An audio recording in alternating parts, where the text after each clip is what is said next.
Welcome everyone, welcome everyone, welcome everyone to another Ref Brandon and the Todd family YouTube video, wherever you are, whatever you may be doing.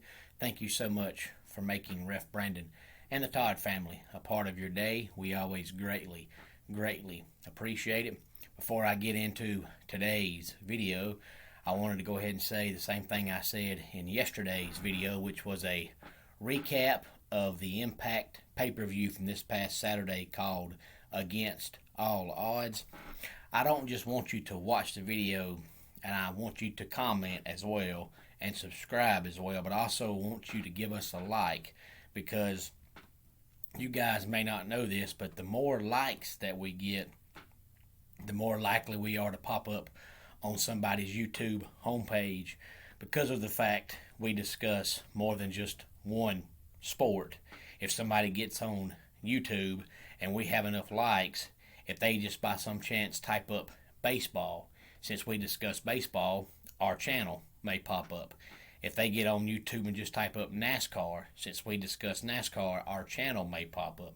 So the more likes you get, the more it helps us, not just by you subscribing, but also by you liking the page, because it gives us a better chance to pop up on somebody's YouTube page if they don't know who we are, just because we have enough likes and we discuss more than just one sport. So people could just type up any athletic team in any sport and we might pop up on their page just because we've talked about that sport or that team. So it helps us out if you not only like the page and subscribe to the page, but also comment on the page and give us a thumbs up. We'd always greatly appreciate it. And just like yesterday, where we discussed the Impact pay-per-view called Against All Odds, today we're going to do a quick recap of the NXT In Your House, which was this past Sunday night. So if you have any thoughts on that, please feel free to drop it in the comment section. And if you're a wrestling fan, on Sunday we're going to preview WWE's Hell in a Cell, because it comes up this Sunday night. So if you have any thoughts on what you think might happen at Hell in a Cell coming up on Sunday night, please feel free to drop that in the comment section as well. Tomorrow we'll get back into the world of college football, but without further ado, let's go ahead and recap NXT In Your House from this past Sunday night. Now, if you're a long-time WWE fan, you know that In Your House used to be pay-per-views. They used to have like 5 or 6 a year in different locations that were called In Your House, and it would be In Your House, and it would be, whatever city they were in.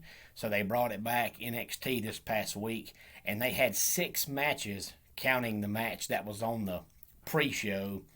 But most of the comments that I've seen about the show was that everybody thinks the show was good for the most part, but they didn't like the main event. I personally didn't see anything wrong with it, but we'll talk about that coming up here in a bit when we get to the main event. But for now, the pre-show match was a tag team match where Saray and Zoe Starr beat Aaliyah and Jessi Kamea. That was a women's tag team match on the pre-show, and then there was 5 matches on the main card. You had a winner-take-all for the NXT North American title and the NXT tag team titles. Bronson Reed and MSK beat Legado del Fantasma and Raul Mendoza. And then you had a women's match where Xia Li beat Mercedes Martinez. And then we had LA Knight, who used to be Eli Drake when he was in TNA Impact and also in the NWA, but now he's the LA Knight. He beat Cameron Grimes in a ladder match for the $1 Million Championship. That's right, they have brought back the $1 Million Man, Ted DiBiase's $1 Million Championship, and I'm glad they did. I always thought that was a pretty belt. And the winner of that ladder match between LA Knight and Cameron Grimes got to take home the $1 Million Championship, and it was won by LA Knight. And then on the semi-main event of the evening for the NXT women's title, we had Raquel Gonzalez beating Ember Moon to retain the NXT Women's Championship. And then the aforementioned main event match, which everybody's talking about in a bad way. I didn't see what was wrong with it. Karrion Kross in a fatal 5-way beat Kyle O'Reilly, Adam Cole, Johnny Gargano, and Pete Dunne to retain the NXT heavyweight title. I think the match itself people liked. Most of the comments that I've heard and read and saw was that everybody liked the actual match. They just didn't like that Karrion Kross pretty much stayed outside the ring the entire time, out of the way, and then at the end came in and won the match. That's been happening in wrestling for God knows how long. So I didn't see personally myself what was wrong with it. But if you have not watched it yet, please go back and watch it and then give me your thoughts on whether or not you thought that was a bad thing or not. I didn't see anything personally myself wrong with that. But the other four guys, Kyle O'Reilly, Adam Cole, Johnny Gargano, and Pete Dunne, put on a heck of a match. And I thought the match myself was great. I didn't see nothing wrong with Karrion Kross staying out of the ring, out of the way for the most part, the entire match. That's wrestling. That's been going on for years. So I thought it was great booking, but I'll let you determine that if you have not watched that match yet. Please feel free to go back and watch it and give me your thoughts on that.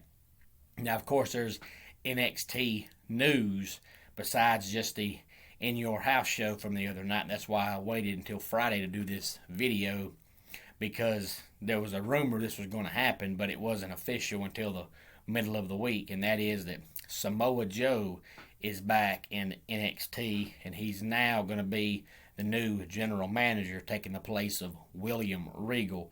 So now I'm kind of anxious to see what they're going to do with William Regal, because he's been running NXT for a long time. But they brought Samoa Joe back. He still has not been cleared to wrestle because of his problem with concussions. So he's now going to be the general manager of NXT. So I'm anxious to see what they're going to do with William Regal. But I'm also anxious to see if Samoa Joe is going to be a good general manager, because in my opinion, he was actually a decent commentator. So I want to see how he can do as general manager of NXT. And like I said earlier, on Sunday, we'll be previewing Hell in a Cell because it comes up Sunday night. So we'll run down their match card coming up on Sunday. Tomorrow, we'll be back in the world of college football. We're going to discuss the college football playoffs that is coming in 2023. It's not official yet, but it might as well be official. And I'm going to tell you why I think it's a bad idea. So if you're a college football fan or know someone who is, that'll be coming up tomorrow. Let's go ahead and get our dad joke of the day before we get out of here. My wife just found out that I replaced our waterbed with the trampoline. She hit the roof. And that wraps it up for today's Ref Brandon and the Todd Family YouTube video. Until next time, it's Ref Brandon saying, just like in pro wrestling, life can be over by the count of 3. Tell your friends and family how much you love them. Bye.